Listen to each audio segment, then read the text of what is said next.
Agora pela Rede Alfa, Alfa Notícias. Fique bem informado. As principais notícias de Botucatu e toda a nossa região. Alfa Notícias. Apresentação: Fernando Bruder.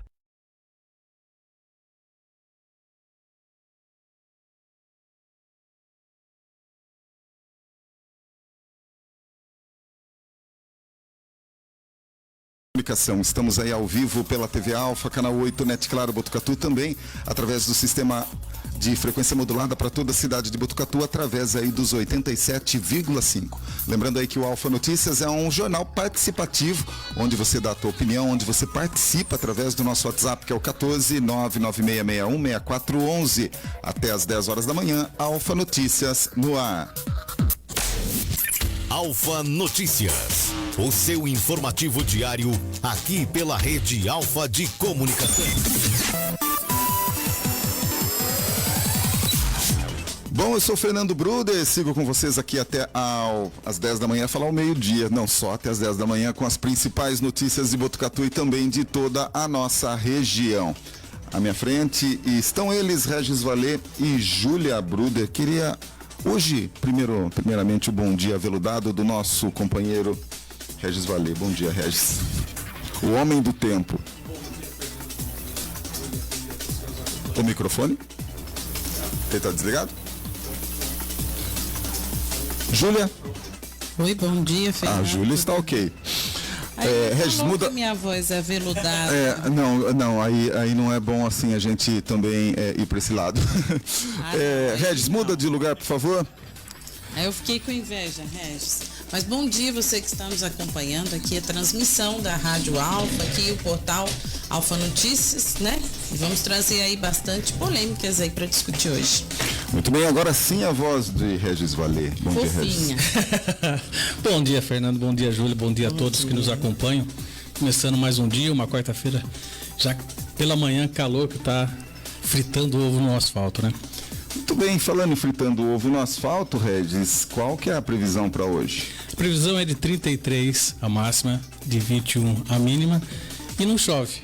Só o céu aberto tarde e noite e não chove. Então a previsão é que o calor vai ficar assim durante o dia todo. Muito bem. E hoje, dia 13 de março, comemoramos o que, Regis? O dia do conservacionista. Não. Conservacionismo. Opa. Isso é tudo, na verdade, nervosismo? É nervosismo. É nervosismo. É porque eu estou aqui hoje. Mas só tem essa data para se comemorar na data de hoje. Muito bem.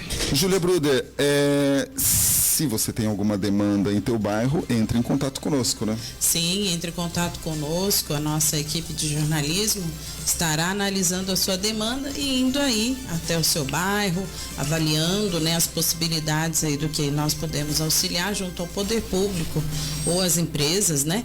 E que, no caso você estiver fazendo alguma reclamação. E depois a gente volta para mostrar que resolveu, que foi, né, estabelecido aí o que era necessário para a sua comunidade, né? Na sua rua, seja no seu bairro, na cidade e também aqui na nossa região. Gostaria de frisar também, Júlia, acho que é importante, né? Todos os dias a gente falar a respeito disso. Nós temos aí o nosso portal Alfa Notícias e o Alfa Notícias 24 horas vai atualizando as principais notícias de Botucatu e também de toda a nossa região, né?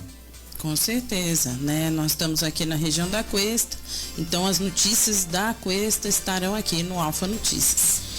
Lembrando também, pauta de sugestão, reclamação, sempre entrando em contato conosco. E o Alfa Notícias também é esse jornal regional, né? A gente cobre todo o Polo Cuesta aqui, nessa região aqui da cidade de Botucatu, informações aí num raio de 50, 100 quilômetros. A gente está aí com nossas equipes, nossos colaboradores aí em diversas cidades, trazendo para você aqui a notícia também em primeiro lugar. Bom, vamos começar aqui com uma notícia que deu uma agitada gigante na imprensa durante o dia de ontem, né?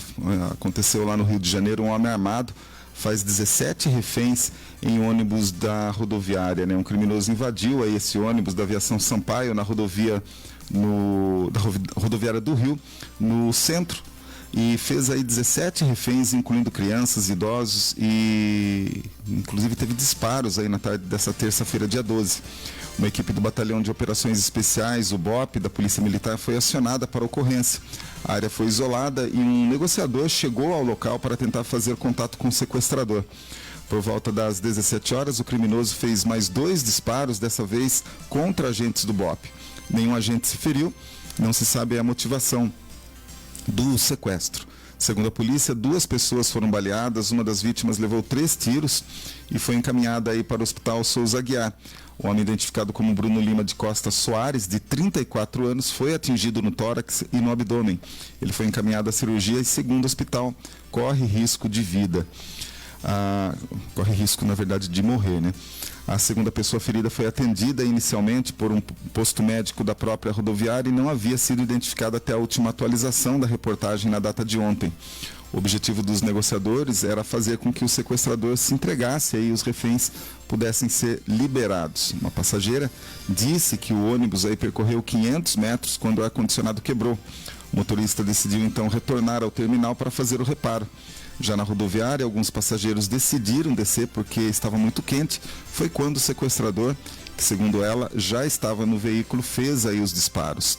Um dos passageiros contou que o ônibus de 2 andares tinha como destino Juiz de Fora, em Minas Gerais, mas foi rendido aí pelos criminosos que fez os disparos.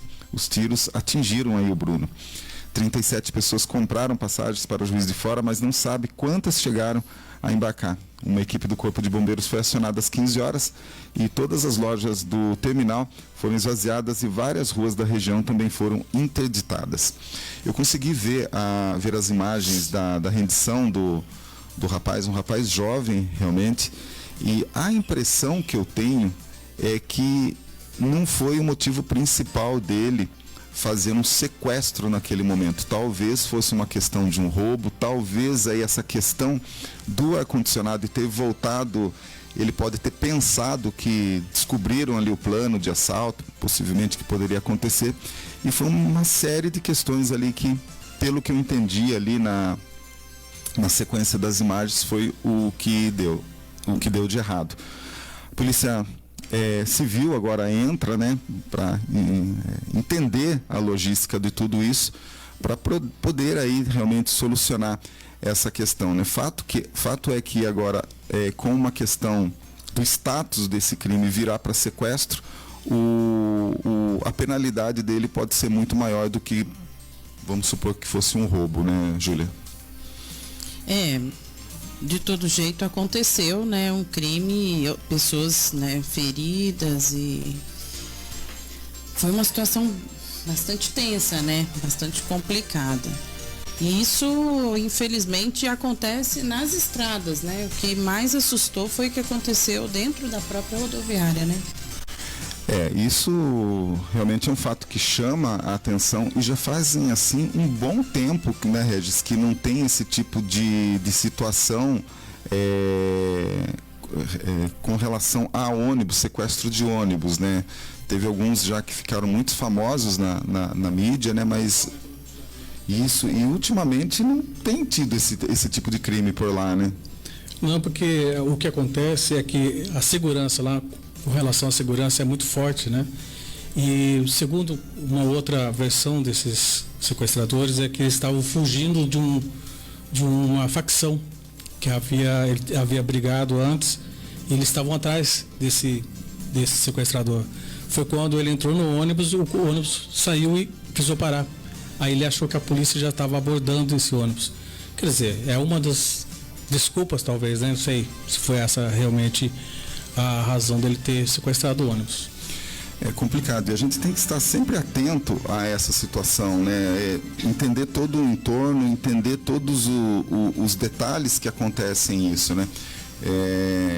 Eu vou citar como um exemplo aqui, nesta semana, foi na segunda-feira, a gente foi numa lanchonete aqui na cidade de Botucatu e uma pessoa chegou muito agitado ali no caixa, né? Colou no caixa, literalmente ficou ali 1 metro do caixa, e dizia ali naquele momento que estava sendo perseguido, algo nesse sentido. E a gente viu a preocupação ali dos proprietários, né, Júlia, em de repente ali proteger tanto o bem patrimonial deles quanto as pessoas que estavam ali perto, né? E acende um alerta alguma questão como essa. Então, se você está em algum lugar e você percebe qualquer ação, o mais correto é sair do local meio discretamente até que as coisas voltem ao normal, né? A gente percebeu ali até algumas pessoas se deslocando, né? A gente não sabia, no meu ponto de vista, eu entendi que era uma pessoa que estava ali sob o efeito de alguma droga, né? E assim, é complicado, a gente nunca sabe o que passa pela cabeça de uma pessoa que está ali na dependência daquela droga, né? É complicado. Agora, se a gente for analisar, os aeroportos têm um sistema de segurança bem, assim, rígido, né? A rodoviária não. As rodoviárias do Brasil não têm um sistema de segurança tão rígido quanto o aeroporto. Então, eu acho que é uma discussão que precisa ser vista, né? Os futuros candidatos aí colocarem propostas em relação a essa questão, né? A estruturação das rodoviárias, né, no Brasil, principalmente as principais rodoviárias, né? Tem um fluxo de circulação muito grande de pessoas com um sistema de segurança que seja mais viável, né? Mais rígido. E isso aí é aquela história, é uma bola de neve. Daqui a pouco, né? Vira até filme, né? Vira inspiração para outros criminosos. É complicado. A gente sabe que a maior parte delas é onde que dá fuga para os criminosos. Então, evidentemente, como você está dizendo, seria muito importante ter uma segurança mais rígida ali. Porque você pode ver, tem um crime, quando não foge de carro, ele pega o ônibus, ele vai para outro estado para fugir, uma fuga. Tendo um policiamento ou uma segurança mais reforçada, com certeza ali ele vai ser abordado e vai ser reconhecido. Né? De carro é mais possível de ser abordado que de ônibus, né? Todo mundo sabe disso, né? E a gente sempre traz essa discussão quando a gente vê algo acontecer nesse sentido, é um alerta para as forças de segurança locais também, né? Porque acaba sempre sendo uma tendência. Lembra quando estava acontecendo aquela questão dos ataques na escola? Isso daí acaba sendo um plano sequência que pode também atingir o local que a gente vive. E essa questão que vocês abordaram com relação à segurança nas rodoviárias, ela é extremamente importante. Já diversas vezes aqui na cidade tentaram colocar a base da Guarda Civil Municipal ali no terminal rodoviário. E a impressão que dá, só também aqui comentando, é que tudo que se faz nesse sentido, às vezes é tudo bonitinho na hora, né? Nossa, muito legal vai acontecer isso. A base, por exemplo, principalmente da GCM ali na rodoviária, já é algo que, só do que eu lembro, foi umas 3 vezes que tentaram colocar. Inclusive a Defesa Civil, que está lá. Aí quando a gente vai ver na prática o que acontece, não estão lá. Não estão lá. E eu não digo isso numa forma crítica à Guarda Civil Municipal, mas sim a quem de repente instrui uma questão como essa e não dá sequência. Eu não sei se vocês se lembram, acho que o Regis não é dessa época, eu não lembro se a Júlia se recorda da situação, que aquele ponto de ônibus ali em frente ao Teatro Municipal, até alguns meses ou 2 anos atrás, estava em cima escrito Base Comunitária de Segurança, algo nesse sentido. O que era para fazer ali? Onde está operando agora ali, eu acredito que seja a operação dos ônibus ali. Aquele local ali, ele foi destinado para quê? Onde a Polícia Civil, a Polícia Militar e a Guarda Civil Municipal tivessem uma espécie de um QG central. Entendeu? Qualquer ação que tivesse no centro da cidade, eles tinham ali um subcomando dessas questões ali e trazia um pouco mais de segurança. Por quê? Se a gente pensar a nível de centro, Ruamando mesmo, não tem nenhum ponto estratégico onde eles fiquem, por exemplo, à noite ou durante o dia todo com frequência. E colocaram isso na época do ex-prefeito João Curineto. Aí do nada, Botucatu tem muito disso, né? Faz adota-se ali um formato de segurança ou qualquer outro tipo de questão envolvendo as secretarias da prefeitura, coloca, é muito bonito no início, todo mundo fica feliz, daí do nada Chega uma manhã, uma segunda-feira, hoje a gente não vai trabalhar mais com isso. Então não dá para entender. Sabe, não dá para entender o porquê que acontecem essas questões. Aproveitar que a rodoviária vai, pelo menos as ruas ali em torno da rodoviária vão ser reformadas, né? Já dá uma reformada na rodoviária pensando nessa questão da segurança, né? Seria muito interessante, né? Detector de metais, por exemplo, né? Acesso a ter uma porta só de entrada ali, é tudo aberto. E assim como qualquer rodoviária, qualquer cidade. Cidade pequena é pior ainda, né? Eu não sei se isso se faz, porque eu imagino que seja um volume muito alto de investimento, mas até um scanner poder colocar, né? Um scanner simples, não precisava ser um scanner tão aprimorado como um de aeroporto. Que equipamentos usar eu já não sei, mas deveria ter uma estrutura de segurança nas rodoviárias, eu falo isso não só em Botucatu, mas deveria ter uma estruturação semelhante aos aeroportos, né? Ter uma entrada que seja rastreada, uma entrada que tenha estrutura de câmeras, detectores biometria, de metais, né? Enfim, né? Para se fazer essa avaliação. Até porque as rodoviárias também são portais do tráfico de drogas, né? E quantas pessoas a Guarda Civil Municipal, que a gente quer deixar os parabéns para eles aqui, não fizeram ali de autuação? Porque assim, por mais que eles não tenham hoje um local físico lá para falar, não, aqui é a nossa base, mas assim, sempre que possível, eles estão lá também. Só que assim, o braço é curto, né?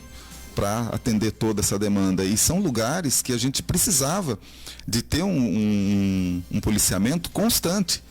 Fazer ali 24 horas aquela situação, né? Então, assim, eu ainda acho que deveria tanto ter ali, como voltar a ter ali na Praça do Para Todos, a gente ter esses equipamentos de segurança à disposição ali da população, viu? Acho que se a gente quer realmente ser uma cidade relevante no sentido no tocante à segurança, por mais que os índices sejam bons, eu acho que a gente tem que também aí falar com relação a isso de uma forma um pouquinho mais consistente. Bom, são 8 horas e 20 minutos aqui na cidade de Botucatu. Júlia, Regis, ontem a gente iria colocar um vídeo aqui falando da discussão que teve na Câmara Municipal ali, falando a respeito ali da revitalização, né, da reforma ali do prédio da cadeia municipal para se tornar um local de abrigo para mulheres vítimas de violência doméstica, enfim. E ontem a gente queria colocar esse vídeo aí para poder ilustrar a fala do vereador Abelardo, e foi muito persistente nesse sentido, para a gente entender ali o que a Câmara Municipal está disposta a fazer, né? Já foi aprovado esse projeto e a gente, para a gente entender alguns detalhes. As polêmicas, né, igual foi citado também pela vereadora Rosiela, em relação de ter o projeto importante e não ter realmente o projeto, né? O projeto, em tese, é maravilhoso, tem mesmo, né, que ter proteção às mulheres, porque muitas mulheres, né, não têm realmente um local aí para ficar longe desses agressores, né? Essas imundícies que alguns existem aí na sociedade. Infelizmente, a nossa lei também de punição, ela é muito falha. Vereador. Pois não, vereadora Rosa. Só para fazer uma correção, vereador, existe sim o local, e aí eu quero até me desculpar com as assistentes sociais, a Secretaria Municipal da Assistência Social, que realiza os serviços de atendimento às mulheres vítimas de violência. Pela fala da vereadora Érica, parece que ela desconhece o serviço, deveria ter ido conversar com a secretária da Assistência Social, como fez outros vereadores, e tiveram a informação de como está o serviço prestado no município de Botucatu, com a nossa casa-abrigo em Botucatu, com a casa-abrigo fora de Botucatu, quando precisa as mulheres irem com seus filhos. É importante reconhecer o serviço. Também peço desculpa à Patrulha Maria da Penha, aos profissionais do Centro de Referência da Mulher, o Projeto OAB por Elas, que fazem esse trabalho de atendimento às mulheres vítimas de violência, e o projeto de serviço que a Secretaria de Assistência quer desenvolver é unificar todo esse trabalho na reforma da cadeia. E é esse projeto que não está na lei, que é o que a gente pediu e o prefeito não mandou. Obrigado pela parte. Eu agradeço aí, é o que eu falo, né? A vereadora Rose, né? Ela é muito de ir atrás realmente de detalhes, que às vezes, né, muitos vereadores não se atentam a isso. Aí, quando às vezes a vereadora, ela se pronuncia, algumas pessoas que não acompanham, muitos que não acompanham a sessão, escuta outro, né, idioma, vamos dizer, acaba desqualificando às vezes a verdade da vereadora Rosiello, né? E voltando aqui, a punição no Brasil, principalmente para quem agride a mulher, ela é muito falha, né? Se pega o safado, se vergonha e aí vai, né? Mas no final ele acaba aí depois de um tempo sendo liberado e volta às agressões, né? Então o que precisa? Não deixar de denunciar, mesmo que seja uma pequena agressão. Isso é muito importante, porque se começa de uma pequena agressão, que a pessoa, né, a mulher fala, não, deixa, aí vem aquela desculpinha, aí começa a aumentar. E mesmo que o agressor seja conhecido popularmente, ou seja político que seja, da onde for, tem que denunciar, não pode, porque senão acaba, muitas mulheres, o que se vê aí também, algumas mulheres são agredidas e acabam ficando do lado do agressor. Na hora, mais uma parte, vereadora. Pois não, vereadora. O senhor falando de denúncia, e também me veio a informação de que, ao ver o vídeo da Juliana Zambrini, e ela é uma vítima de agressão, e eu já fiz audiências públicas aqui na Câmara com ela para fazer denúncias de agressão. Ela já deu todo o depoimento completo aqui em audiências públicas que eu realizei junto com ela, mostrando os serviços públicos que a Prefeitura e a Secretaria da Assistência Social desenvolve. Então, ela conhece o serviço, ela reconheceu que existe uma rede de atendimento, e a própria vereadora Érica disse que, às vezes, não se ouve todas as mulheres. Então, a Juliana é uma mulher agressora, existem muitas outras vítimas de agressão. E quando a vereadora fala que a gente não ouve todas as mulheres, aí que se faz a importância de se ter uma audiência pública para ouvir todas as mulheres, como eu faço e fiz diversas audiências públicas para discutir esse tema. Então, quando o Conselho pede a audiência pública, é para ouvir todas as mulheres, e a vereadora deveria apoiar essa questão de ouvir mais mulheres em audiência pública. Obrigada. Realmente também, né, esse ponto de uma audiência pública em projetos aí que são significantes, principalmente nesse tema das mulheres, é importante uma audiência pública, né? Eu creio que ninguém é contra, porque muitas mulheres aí que a gente vê e a gente ouve são agredidas, às vezes não tem o local para expressar o teu sofrimento, o que acontece. E aí vem no que eu falo, né? Até intimar aí o safado, as mulheres ficam aí descobertas de proteção. Então, precisa, sim, realmente ter esse local. É maravilhoso, tendo um local específico, aí na antiga cadeia. O doutor Talamonte também explicou, né? E também o benefício de ser ali.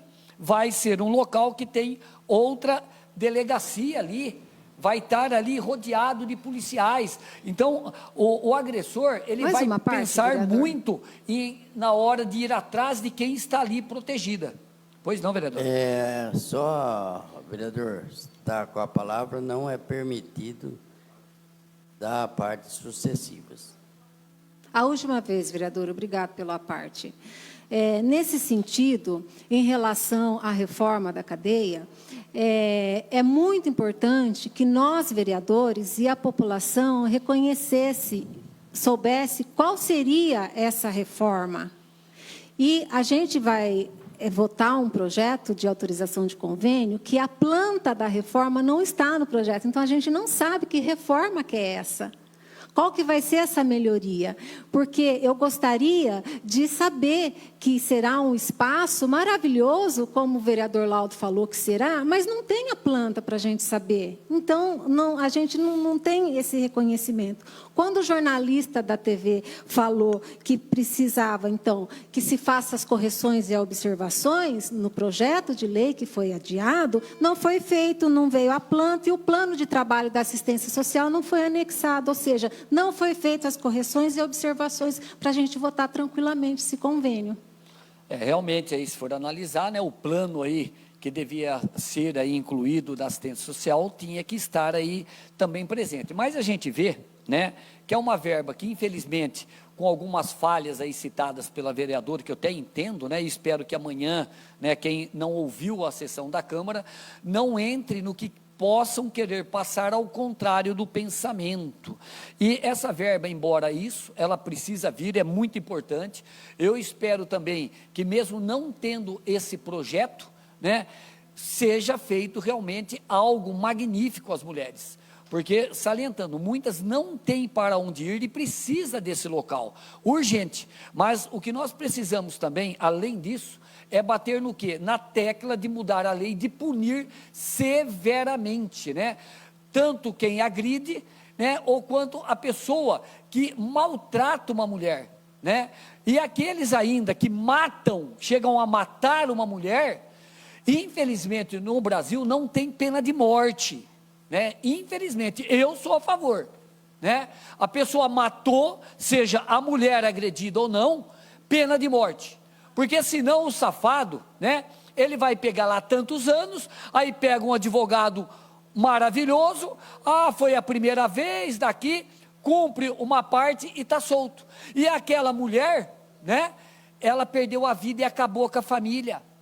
Então, nós precisamos reaver também referente a uma punição realmente mais severa para esses agressores. E realmente, mais uma vez, denuncie, seja uma pequena agressão, puxão de cabelo, puxão de braço, apertão, seja o que for, não pode se passar impune. Obrigado. Pois não, vereador Pedroso. Assim, a minha posição dentro de toda essa discussão, já várias pessoas se levantou, falou, presta atenção, primeiro nós estamos falando de um delegado, um homem da lei, nós estamos falando de uma prefeitura, um homem reto, correto, perfeito, dentro daquilo que pode. Poxa, quanto dinheiro vem para a nossa cidade aqui, ninguém tem planta?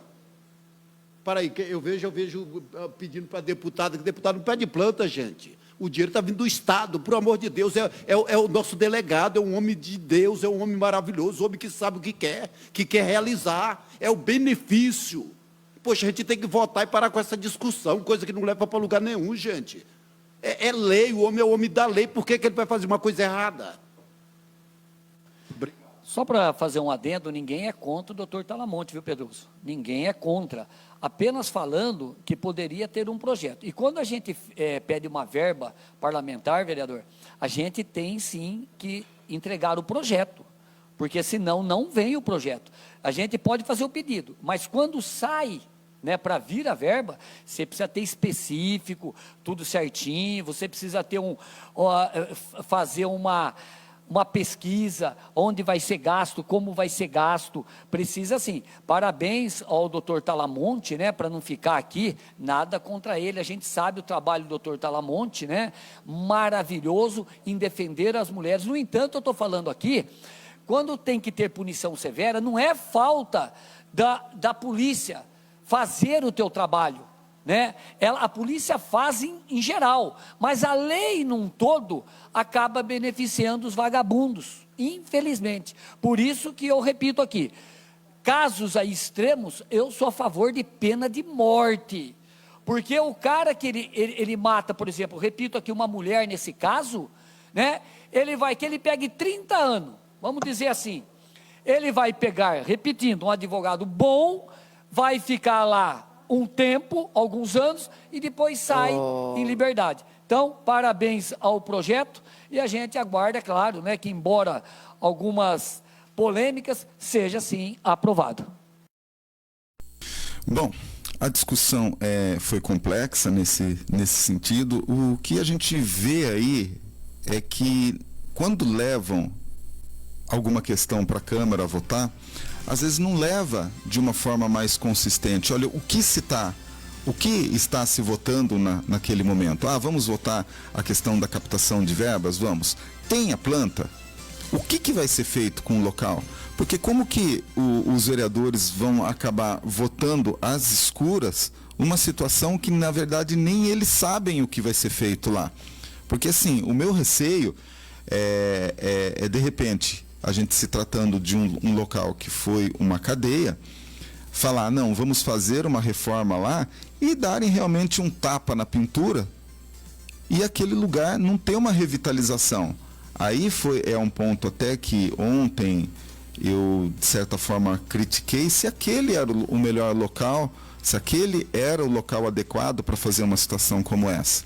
Eu acho que a gente está vivendo aqui numa região, Polo Cuesta, onde se tem uma conversa um pouco mais transparente entre os prefeitos da região.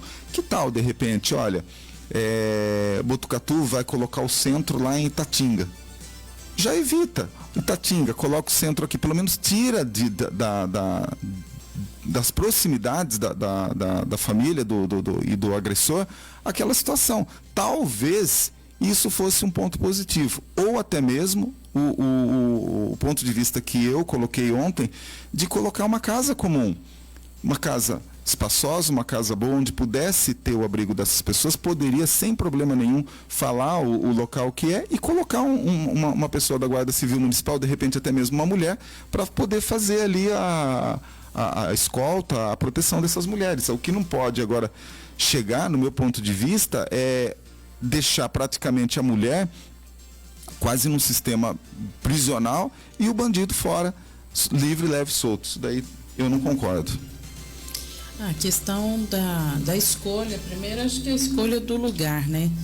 A gente sabe que a cadeia pública de Botucatu, ela foi palco de momentos muito tristes, né?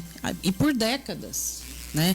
Ela foi desativada em 2012, aconteceram várias rebeliões lá, aconteceram, né, situações de morte lá dentro, né?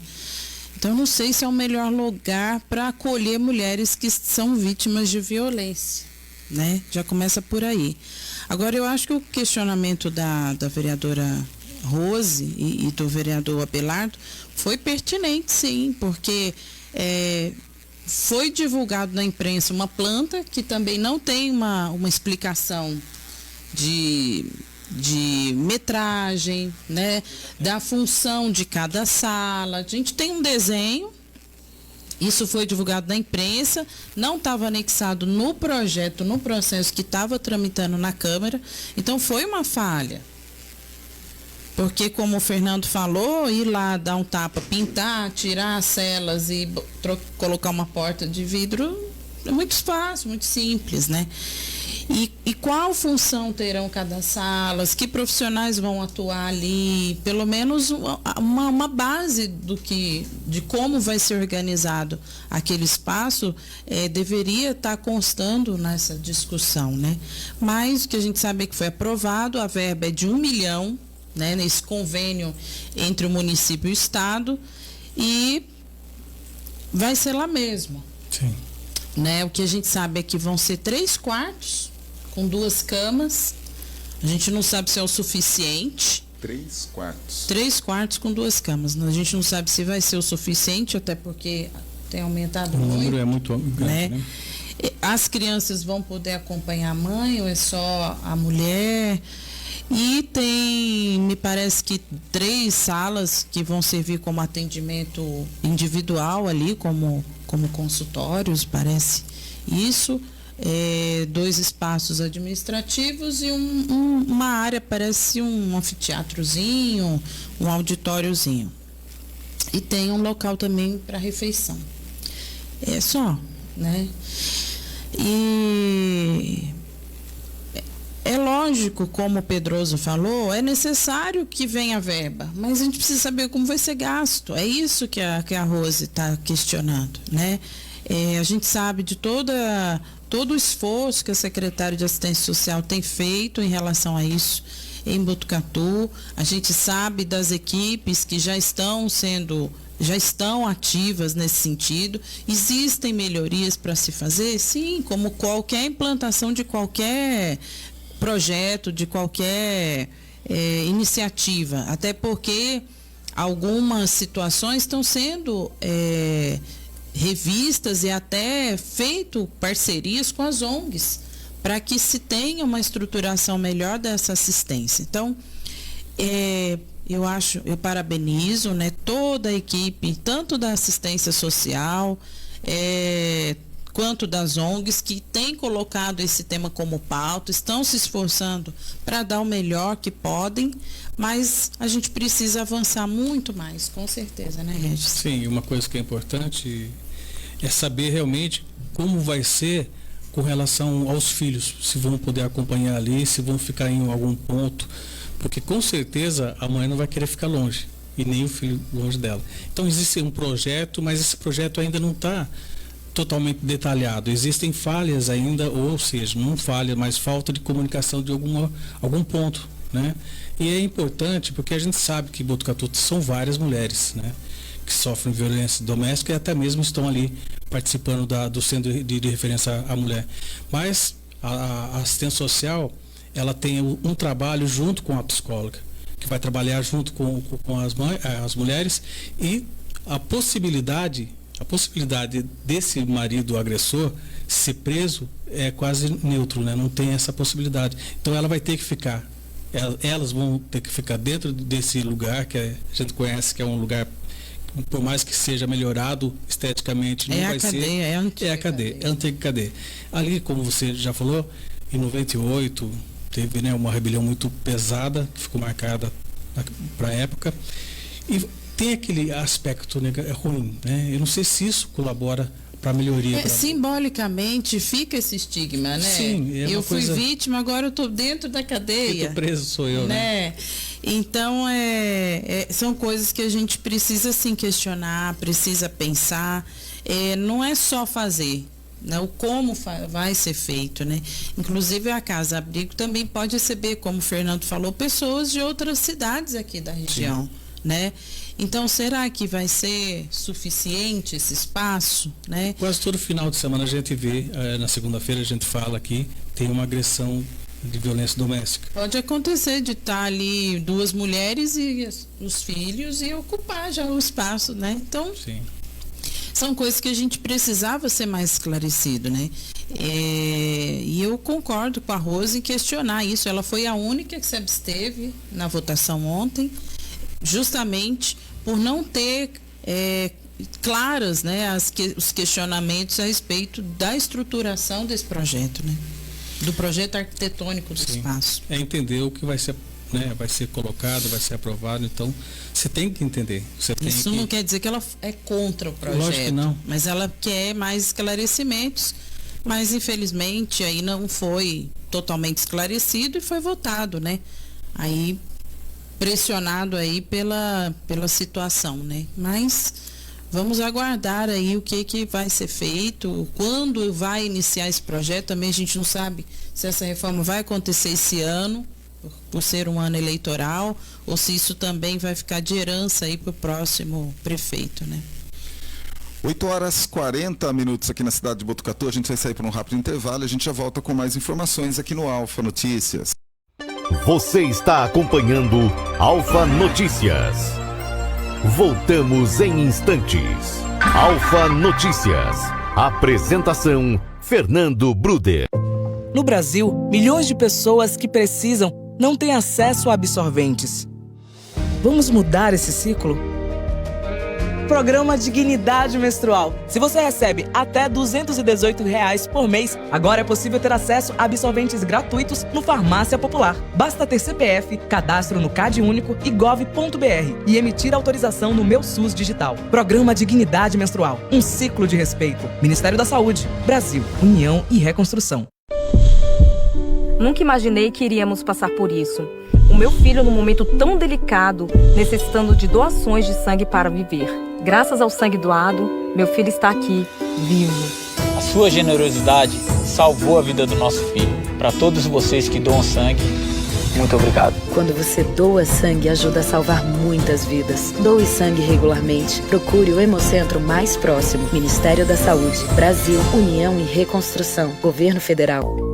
O Brasil está unido contra a dengue. Nesse sábado, dia 2, participe do Dia D de Mobius. Vamos juntos eliminar os criadouros do mosquito. Incentive as crianças a participarem das ações nas escolas. 75% dos focos estão em nossos domicílios. São 10 minutos por semana para se proteger. E receba os agentes de saúde e os de endemias. Em caso de sintomas, hidrate-se e procure uma unidade de saúde. Ministério da Saúde. Brasil, União e Reconstrução.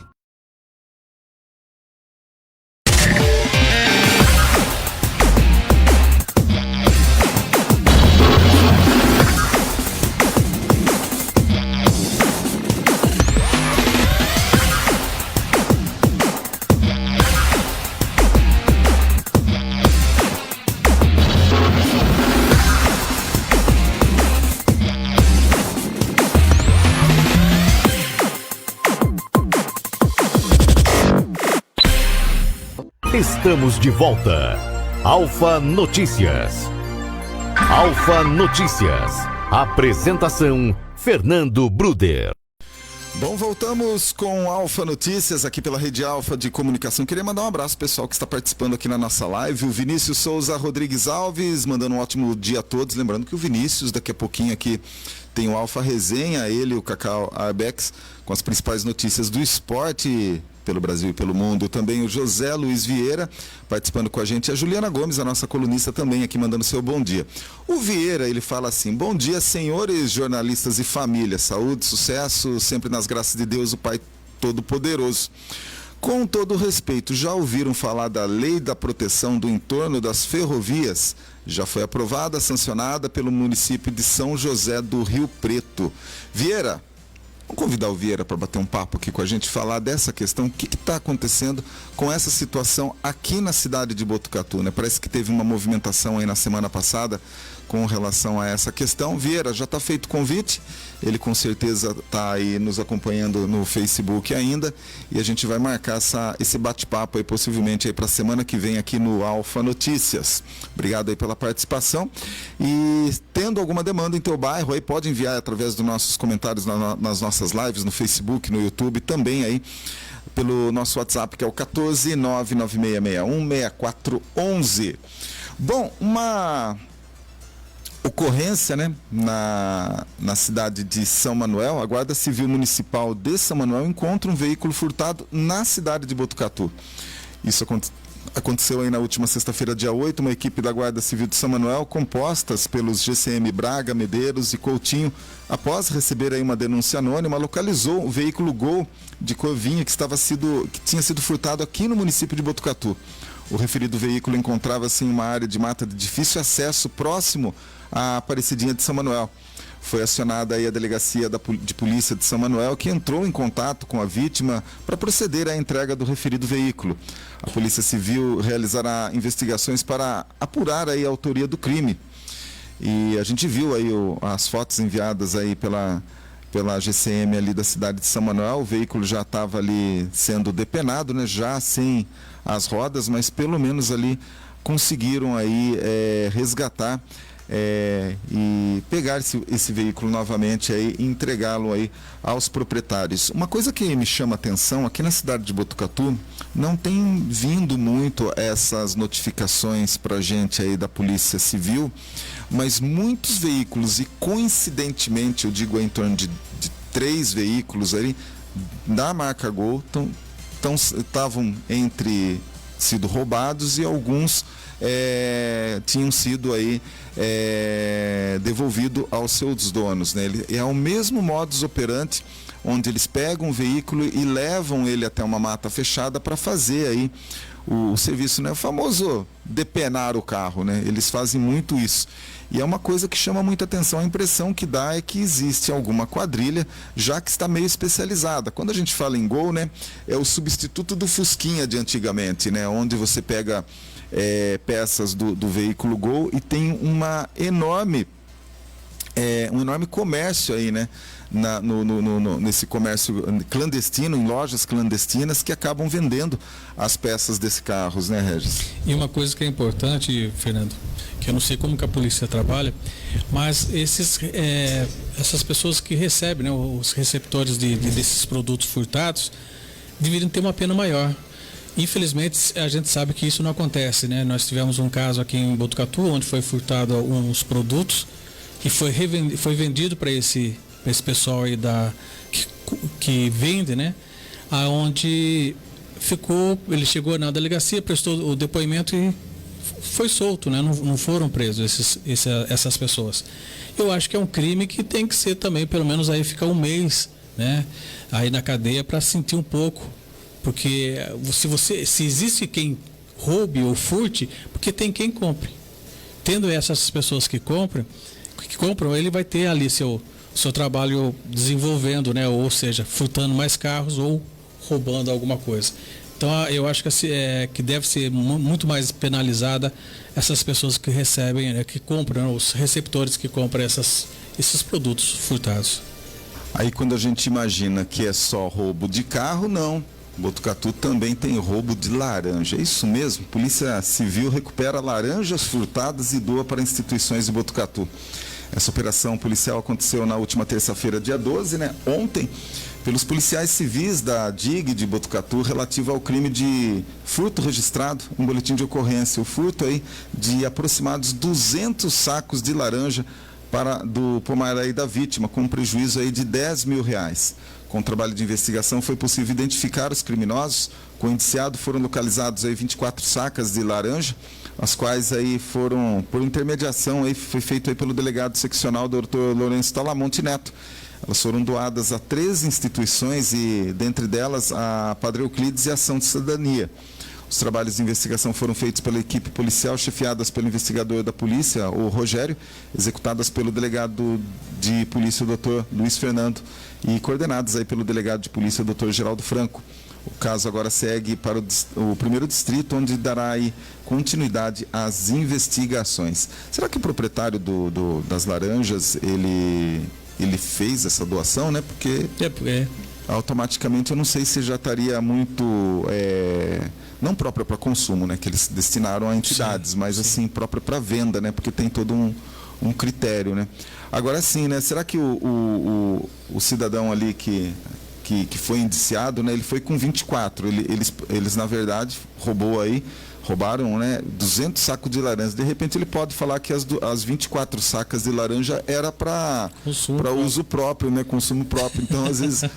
Pode ser que aí a pena dele varie um pouquinho, né? Olha que ponto a gente chegou. Tráfico de laranja. Tráfico de laranja.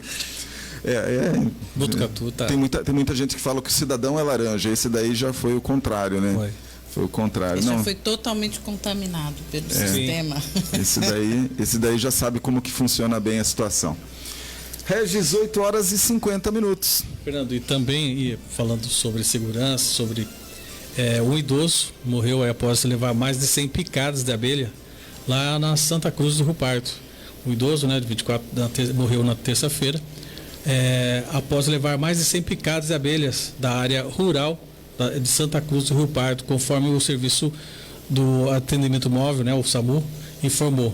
De acordo com a Polícia Civil, a vítima, identificada como João Elias Severino, filho, foi encontrada inconsciente por um vizinho.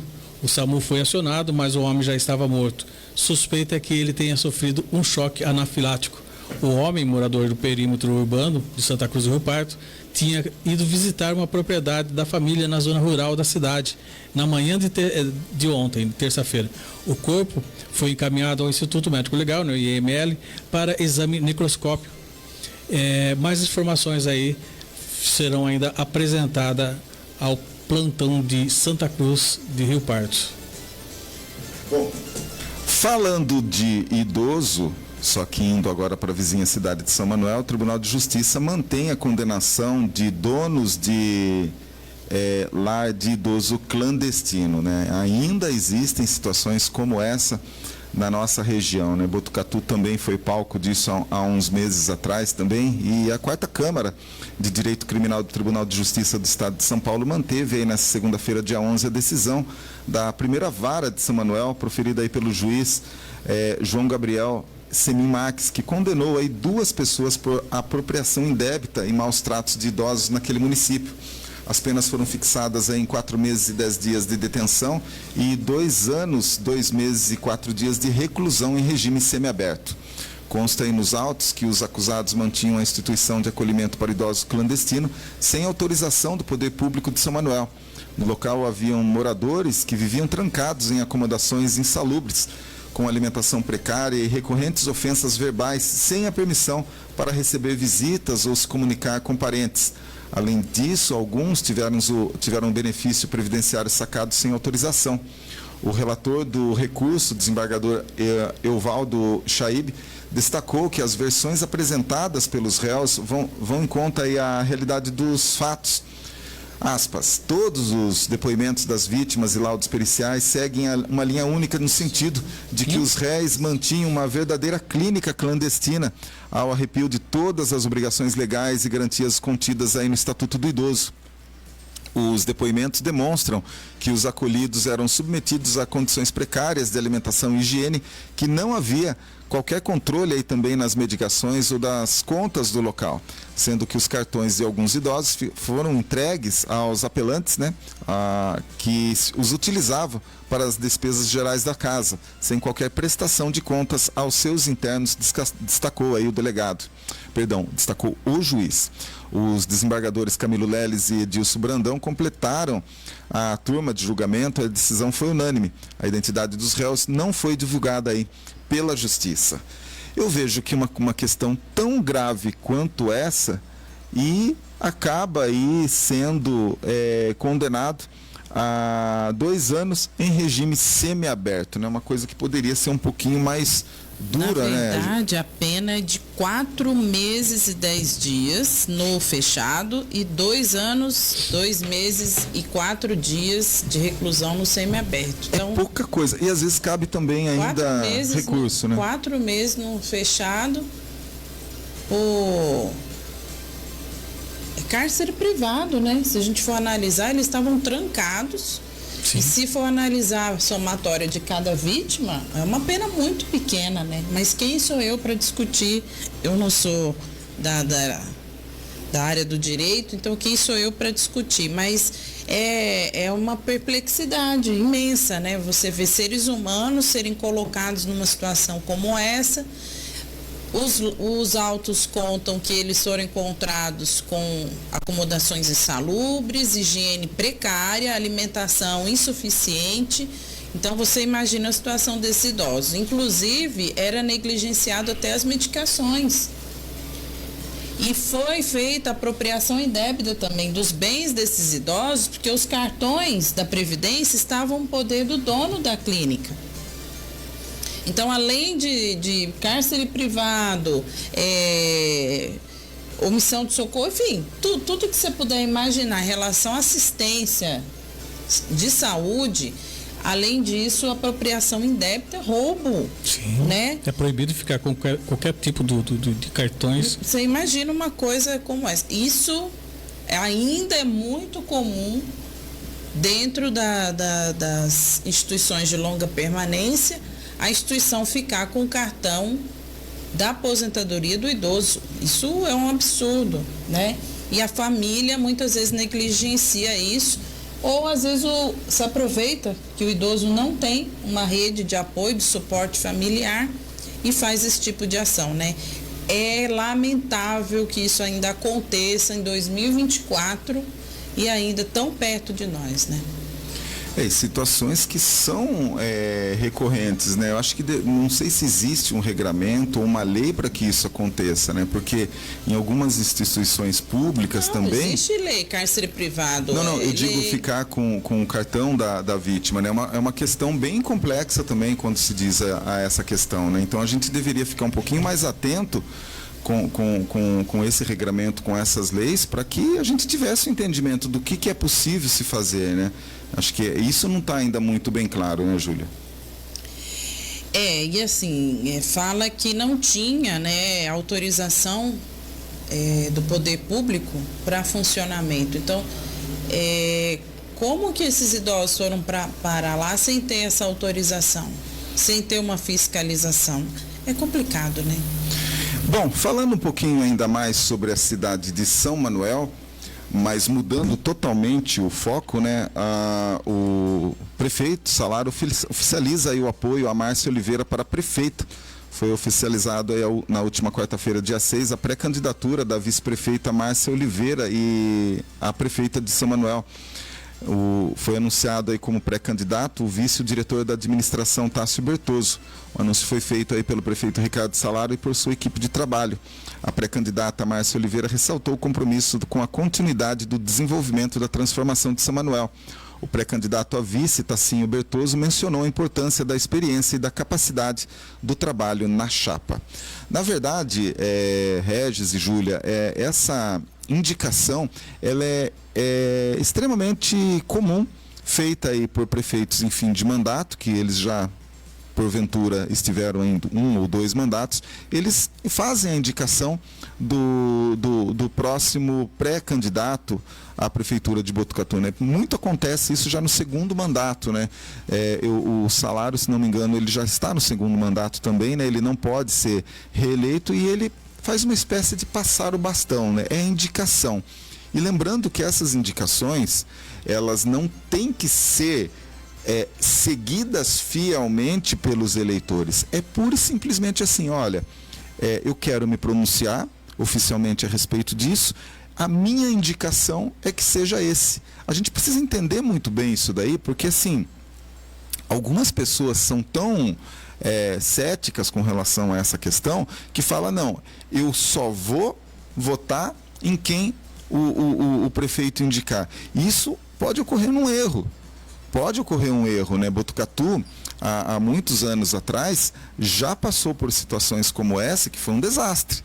Então, assim, a gente tem que estar muito entendendo como que funciona isso. Eu acho que a eleição é um momento de oxigenação realmente na política, onde você pode entender quem são os outros players, quem são os outros pré-candidatos, se tem uma possibilidade melhor de formato de governo, porque muitas vezes eles nem acabam falando, não, olha, eu quero ser prefeito, mas a minha proposta é essa, vai lá no cartório e registra, sabe? Como que foi feito as últimas eleições aqui em Botucatu? Houve-se um registro do plano de governo, e eu vou um pouquinho mais além. Alguém já pegou esse registro no cartório eleitoral e foi lá, vamos ticando. Prefeito prometeu uma praça. Opa, legal, checklist. Tinha que ser feito isso. O prefeito prometeu uma ponte em tal lugar. Ok, Tem obrigação de fazer isso, lógico que a população tem, mas nós votamos nos nossos representantes fiscalizadores para fazer isso, que é a Câmara Municipal. A obrigação era deles. Como munícipe e como imprensa, acho que a gente até poderia ter acesso a essas informações, né, a esse plano de governo. Com certeza. A gente poderia até ver, né, para a gente até entender como que está sendo feito aqui na região, né? Pegar lá o plano de governo proposto pelo Salário, pegar o plano de governo proposto pelo prefeito de Pardinho, Itatinga, chegar aqui em Botucatu, pegar o plano de governo também do prefeito Pardini, para ver o que aconteceu. Olha, foi prometido tudo isso, porque eles têm, eles não precisam fazer só aquilo que está no plano de governo, mas precisam fazer tudo aquilo que está no plano de governo. O que fizer além é lucro. É lucro, a gente está no lucro, né? E acho que é importante, isso traz uma transparência ao processo, isso traz credibilidade ao processo, né? Porque por exemplo, o Botucatu vive uma particularidade com essa questão também. O prefeito, ele tem toda a liberdade de fazer a indicação do próximo, do pré-candidato ali dele, né? Quem ele acha que deve ser. Só que Botucatu tem que entender que isso daí não é tipo assim, copiar cegamente a instrução do prefeito. Ele só faz uma indicação. Ele poderia falar, eu estou indicando aqui fulano A, B, C ou D, ou de repente nem indicar. Isso pode acontecer. Teve isso em Botucatu, né?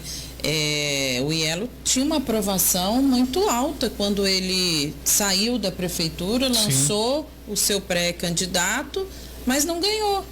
Que era o vice dele, né? Que era o vice. Então, assim, a população já tem essa experiência. A gente tem que entender que dia 1º de janeiro, aquele ex-prefeito não é mais nada. Ele é um ex-prefeito. Quem vai assumir é uma outra pessoa, com uma outra personalidade, até mesmo, muitas vezes, com uma outra equipe, com uma outra estrutura, e não é garantir que ele vai continuar o mesmo trabalho. É uma outra pessoa. É isso que as pessoas têm que entender, que ela não está votando no que saiu. esse que saiu não volta mais, pelo menos nesse pleito. E aí ela está votando numa outra pessoa com uma outra identidade. E se você não tem uma experiência que esse candidato realmente ele atuou, você está votando numa incerteza. Então, são questões complicadas. A gente precisa analisar em quem está recebendo os votos, né? Quem está agora como candidato, né? Duas coisas que eu queria destacar nessa notícia de São Manuel, que é a questão de que São Manuel entrou realmente agora na eleição, né? Infelizmente a gente não tem esse posicionamento em Botucatu ainda, né? Está sendo postergado, isso está complicando a situação, inclusive, dos candidatos a vereadores, mas São Manuel está fazendo o seu trabalho, o papel de casa. E a outra questão é a indicação de uma mulher para um pleito, né? Um majoritário. Isso também é uma coisa muito importante que a gente precisa destacar. Mulheres se destacando aí na política e inclusive a nível regional. Então, a gente não sabe como vai ser as eleições em São Manuel, mas já mostra aí uma seriedade, uma preocupação em dar uma satisfação para a população e colocar já as propostas de um novo pleito aí na discussão da população. É importante que isso já esteja sendo feito, até porque abriu já a janela, né, para as filiações, e as pessoas, os candidatos, os pré-candidatos também precisam se definir, né? Então o cenário ainda em Botucatu é muito tenebroso, vamos dizer assim, né? Já em São Manuel o céu já está mais aberto, né? Para as pessoas poderem se expressarem, se organizarem, os partidos políticos aí estarem compondo realmente e se colocando à disposição da apreciação da população, né? Infelizmente, Botucatu ainda tem muito do coronelismo, né? Complicado. Eu só queria frisar uma situação que eu acho que é pertinente. A gente recebeu aqui há algumas semanas o ex-prefeito João Cury Neto. E ele fez essa passagem de bastão para o atual prefeito Pardini.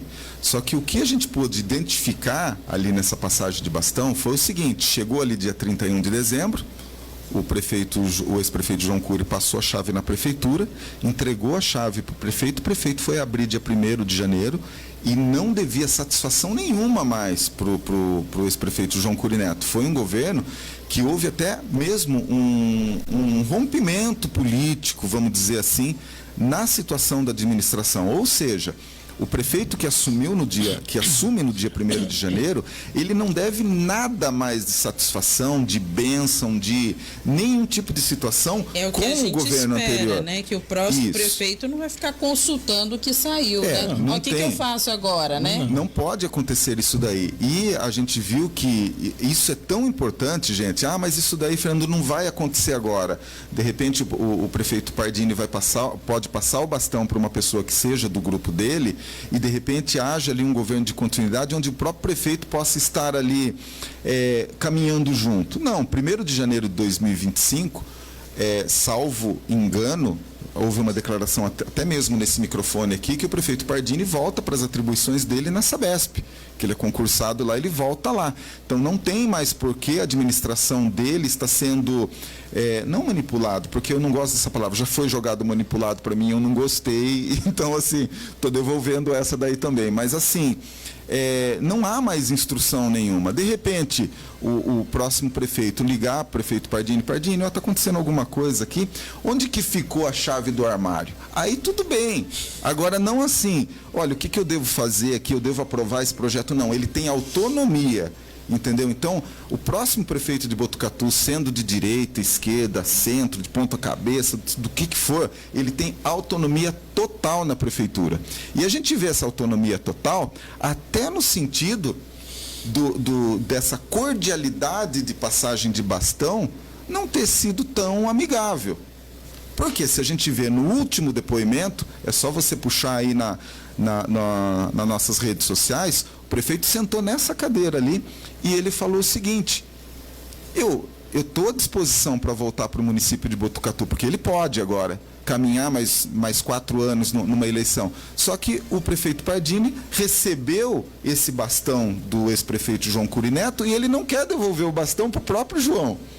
Olha que coisa maluca isso na política. É uma coisa que poderia até ser feita uma cordialidade e um governo de continuidade, porque se a gente perceber bem, o ex-prefeito João Cury Neto, ele teve 8 anos com uma administração muito boa e o Pardini também teve esses 8 anos com uma administração boa, entendeu? Só que assim, não poderia voltar, já que foi boa, não volta para o João? Tipo assim, o certo pelo incerto, não dava para trocar. Então assim, o que eu esperava, não da forma política, porque não é esse o meu entendimento, mas pela lógica, seria o próprio Pardini falar, João, nada melhor do que Botucatu para um governo de continuidade do que você mesmo deu, você continua.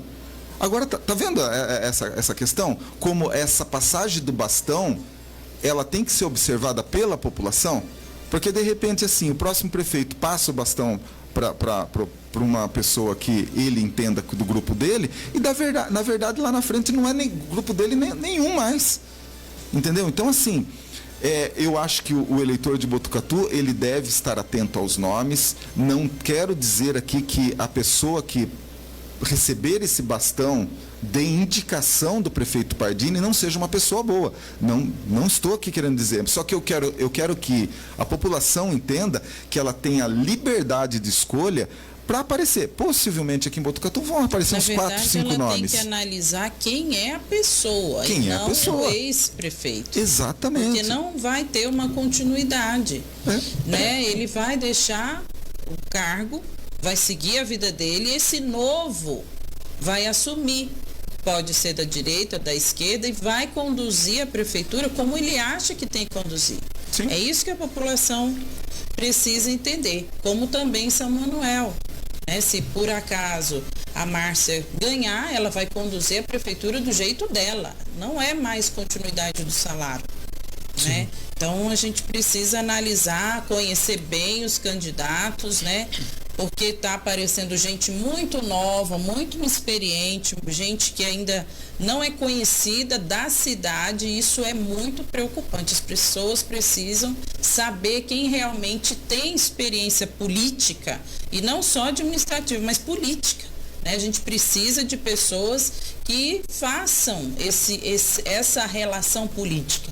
Precisamos de técnicos, mas não é só isso. Né? A gente precisa de políticos que realmente tenham relacionamento a nível federal, relacionamento a nível estadual, né? Que realmente possam garantir a estrutura de verbas, a estrutura de apoio, de suporte para a cidade. Muitas obras a gente sabe que deixaram de ser feitas por não ter tido essa relação, né? De não ter tido essa comunicação, inclusive com o empresariado de grandes empresas para trazerem para o nosso polo industrial. Então, muito do desenvolvimento de Botucatu foi prejudicado por essa questão política que não existe no governo atual, né? É técnico, é administrativo, mas não é só assim que se governa. Então as pessoas precisam analisar daqui para frente. Foi bom? Foi, mas certos pontos, outros foi bastante negativo e precisam ser corrigidos. É importante abordar esses pontos, porque às vezes as pessoas podem pensar, né? Ah, não, mas eu vou por indicação. Eu acho que ele sabe o que está fazendo, né? Qual um ou outro isso daí, porque isso daí não, essa manipulação. O João Cury sabia, indicou o Pardini. Quando ele entrou, o João ficou totalmente fora. Sim. Ele governou do jeito dele. E o próximo que entrar vai governar do jeito dele. Não vai ser continuidade. Então é isso que as pessoas precisam entender. Não vai haver, é uma outra pessoa. Sim. Agora, se eu não conheço a pessoa que vai entrar, a chance de dar errado é muito grande. Sim. Muito grande. E lembrando que essa manipulação é feita por pessoas que tem uma certa influência politicamente falando, ela pode vir também da imprensa. Infelizmente, a imprensa no país todo, eu não vou falar só a nível de Botucatu, ela é muitas vezes comprada. É comprado o discurso, fala bem do candidato A, fala mal do candidato B. Ela tem muito disso aqui também na cidade de Botucatu. Pode ser comprada, mas não tem sustância, como diz na minha terra, sabe? Não se sustenta, porque não há fatos. Né? Se a gente colocar hoje as possibilidades de candidatos, quem realmente tem um passado político. Sim. Então é isso que as pessoas têm que analisar. Quem tem experiência, quem tem currículo político para mostrar. Porque aquele que está começando agora, assumir uma prefeitura do tamanho que é Botucatu e da importância, da relevância que Botucatu tem na nossa região, é muito complicado sem ter uma estrutura. Então é isso que as pessoas precisam analisar. Não é quem está saindo, mas é quem está entrando no pleito. Tanto é que quando o João saiu, o Pardini, ele cortou metade dos secretários. Ele fez uma nova gestão totalmente fora do João. Totalmente fora. Ele mudou completamente. E o próximo agora pode fazer totalmente diferente. Pode não, ele tem que fazer. E deve, né? Porque assim, existem falhas hoje no secretariado. Isso daí é nítido. Então fazer uma campanha dizendo que vai ser continuação é mentira. Não existe isso. O próximo que entrar vai fazer do jeito dele. E precisa que seja assim. Tem que ser assim. Ele tem que assumir do jeito dele. E não se espere uma lealdade daqui 4 ou 8 anos de falar, não, eu vou apoiar para você voltar. E não tem como ter lealdade, né? Não, política é política. E a população, lógico que vê obras que vão continuar e não vão ser concluídas nessa candidatura, qualquer um que entrar precisa terminar. Sim. Porque é dinheiro público. Então, essa história, fulano vai ficar com a obra terminar, é do meu apoio, tá? O próximo, se for da esquerda, vai ter que terminar também, gente. Então, isso também não é discurso de eleição. Então, as pessoas hoje estão mais críticas, as informações estão aqui, ó, na palma da nossa mão, qualquer um tem condições de ter informações do passado, do presente, até do futuro do candidato. E está acessível a qualquer um. É lógico que a gente tem a imprensa que é vendida, a imprensa que recebe para falar bem, mas está falando bem porque está recebendo, porque se não recebesse, não falava bem. Agora, a imprensa que é séria, que é idônea, né, que tem compromisso com a população, vai estar alertando certos pontos. E isso é importante a gente ter um contrapeso. Eu sou a favor sempre de ter oposição em qualquer lugar. Sim. Porque se for tudo a favor, o cara deita e rola. Então precisa ter alguém ali para apontar. Olha, esse projeto aqui está faltando a planta. Olha, essa questão da praça aqui está faltando isso. Olha, a questão dessa licitação. Então a gente precisa ter oposições, sim. Isso na imprensa, na política, isso em todo lugar. O próprio João disse isso quando ele esteve aqui conosco. Ele falou assim, é saudável. Ele falou assim que precisa ter oposição, porque às vezes ele está tão cego naquilo que ele está querendo criar, o projeto, que ele não vê falhas. E a oposição vê e pontua aonde que ele tem que trabalhar em conjunto. Não, sem entender também, né? Mas uma oposição de verdade, sim, né? Aquela oposição que nos bastidores já fez o seu acordo também não é oposição, não. Né? E pior que isso existe em todos os setores, né? Todos os setores. A gente viu, um deputado comentou isso com a gente, né? Não vou citar o nome dele, um ex-deputado. Olha, a gente chega lá para os partidos menores, são de oposição, faz um acordo entre eles, na tribuna eles metem o pau, depois votam todo mundo a favor. Então a gente sabe que essas questões da política, esses meandros acontecem, mas a população já conhece, já consegue perceber, realmente separar aí o joio do trigo. A gente espera que essas eleições mostrem que a gente está amadurecendo politicamente, que a gente está tendo um ponto de vista crítico em relação a isso, né? E também sobre a representação da mulher na política. Eu sou defensora disso, vou ser defensora a vida inteira.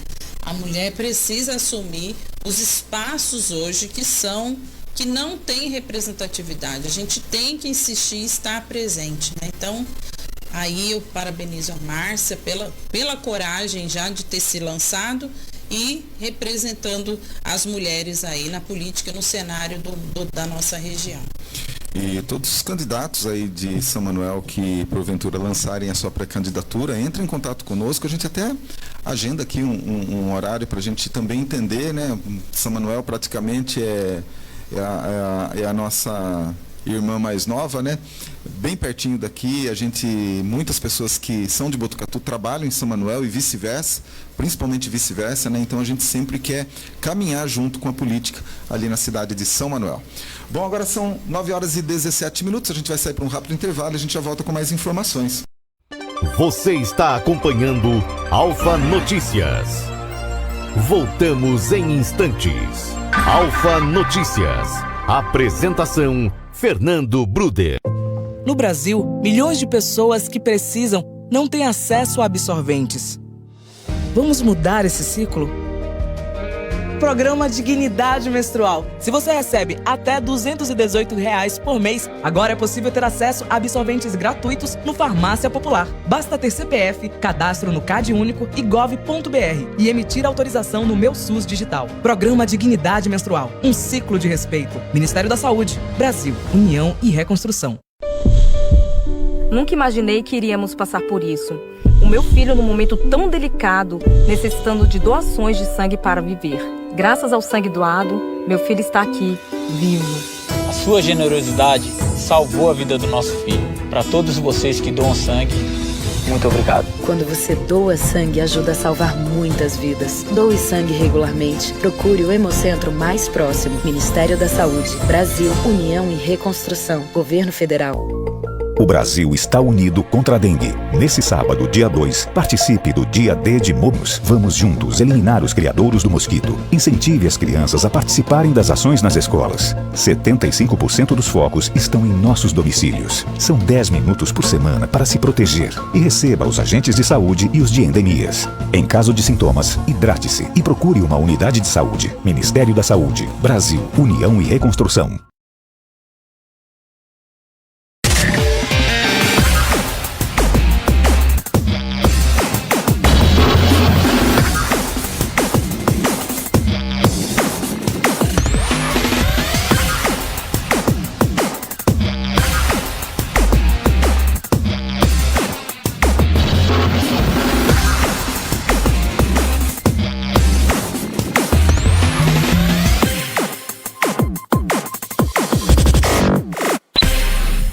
Estamos de volta. Alfa Notícias. Alfa Notícias. Apresentação Fernando Bruder. Voltamos com Alfa Notícias aqui pela Rede Alfa de Comunicação. Eu queria aqui frisar, nesse momento, um destaque aqui para a nossa nova colunista Juliana Gomes, que ela está tratando aí das belezas naturais aqui do nosso Polo Cuesta, né? E toda semana tem aí um artigo diferente, uma coluna diferente para falar a respeito disso. Está sendo muito bem visitado aí nossa página, né, Júlia? Sim, a Juliana vem se destacando aí dentro do cenário do turismo em Botucatu, né, como uma colunista, e isso é um ganho muito grande, né, tanto para a nossa equipe aqui da Alfa, né, da Rede Alfa. A coluna dela está no nosso site do Alfa Notícias, né, www.alfanoticias.com.br, e ela conta, muito interessante a coluna, os principais pontos turísticos da região da Cuesta e a história desses pontos turísticos, né? Fatos importantes, personalidades da história do turismo também da nossa região. E ontem ela fez um texto lindíssimo, eu fiquei muito emocionada, né, de ler o texto que ela fez em homenagem ao Eduardo Lourençon, né? Ele que faleceu agora no último domingo, né? Vítima de um infarto fulminante durante uma trilha aí junto com o Papa Trilhas, né? Ali na Cachoeira da Esquim, é uma das cachoeiras que vão ser inundadas aí na construção da represa, né? Talvez seria uma das últimas trilhas, né? Das últimas expedições ali nessa cachoeira, e ele findou ali a sua carreira, a sua trilha, né? O seu caminhar justamente ali naquela cachoeira, né? E foi muito emocionante ler o texto dela. E a gente convida você também a conhecer a coluna da Juliana Gomes e conhecer um pouco mais da nossa Cuesta. Muitas curiosidades, ela traz ali lugares que a gente às vezes nem imagina que existem na nossa região, e ela traz com muita propriedade, com muito estudo, com muita análise, né? Com muita responsabilidade, um compromisso em trazer justamente a verdade sobre aquele lugar. Não tem um cunho econômico, então é a essência mesmo daquele lugar. E aí, registrando, né, a nossa região aí dentro da coluna do Alfa Notícias, né? Então, vá lá, entre no nosso site e acesse a coluna da Juliana Gomes, né? É o Jornal Turístico.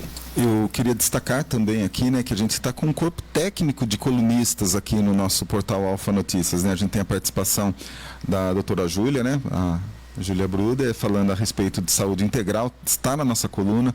O Dimas Ramalho também, né? Está, ele que é conselheiro do Tribunal de Contas do Estado de São Paulo, ele é nosso colunista, né? Participando com a gente aqui também. Temos o Celso Coelho falando aí de futebol. Temos o professor Baís Fadel, professor conhecidíssimo aqui na cidade de Botucatu, falando também sobre assuntos aí, tem uma coluna muito bacana com a gente. O professor Nelson também aqui, falando principalmente aí das questões do Enem, da FUVESP, da Unesp, muito também participativo, coluna da Juliana Gomes, como você mesmo falou. Então, um time aí de colunistas técnicos, na verdade, falando aí para a população aí uma linguagem totalmente diferente, cada um em seu nicho de atuação. Bom, mudando um pouquinho de assunto, vamos falar um pouquinho aí sobre a Comissão de Constituição e Justiça do Senado deve votar hoje, dia 13, a PEC das drogas. Pelo texto, passa a ser crime o porte ou a posse de qualquer quantidade de entorpecente. A PEC é o 5º item da pauta da sessão desta quarta-feira. A votação foi definida ainda na semana passada, em meio à discussão do tema no Supremo Tribunal Federal, que acabou aí adiando para hoje, pela quarta vez, né, o julgamento aí após o pedido de vista do ministro Dias Toffoli. O placar aí no STF está em 5-3 pela descriminalização para uso pessoal. Na Suprema Corte, o objetivo é definir especialmente a quantidade de maconha que vai diferenciar um traficante de usuário. No entanto, o Congresso aí quer tornar crime qualquer quantidade. O assunto gera embate entre o STF e o Congresso. O próprio presidente do Congresso, senador Rodrigo Pacheco, fala em invasão de competência por parte do Supremo. A questão vai ser bem complicada, bem complexa, né? Porque o que se define um tráfico de um usuário final, né? E a questão é a seguinte também, né? Vai deixar realmente descriminalizado essa questão da pessoa poder ir para um lado, para o outro, né? Aquela questão, né, Júlia? Se a pessoa pegar, não, eu vou lá para Bahia, eu vou lá para o Maranhão, eu vou lá para o Mato Grosso, eu vou para Bauru, vou levar minha droga porque de repente eu não preciso procurar um traficante lá. É um absurdo uma situação como essa, né? E assim, essa questão da quantidade também, eu acho que a questão é direta e reta. Não se pode fazer o uso. E acabou. Infelizmente, a gente vê atitudes aqui na cidade de Botucatu, em algumas praças, cidadão fumando ali na boa. Tá, entendeu? Curtindo ali uma vibe ali que, tipo assim, passa criança perto, passa idoso, é obrigado a observar aquela situação. Há alguns meses atrás teve a famosa Marcha da Maconha, que vieram aqui para Botucatu, a Polícia Militar escoltou a galera ali e tinha gente fumando ali na passeada. Então, peraí, é possível se fazer isso? A lei hoje não permite, a lei permite hoje que a pessoa use ali, só que assim, vai poder usar em áreas públicas? Essa que é a questão, né? Fica uma questão meio assim,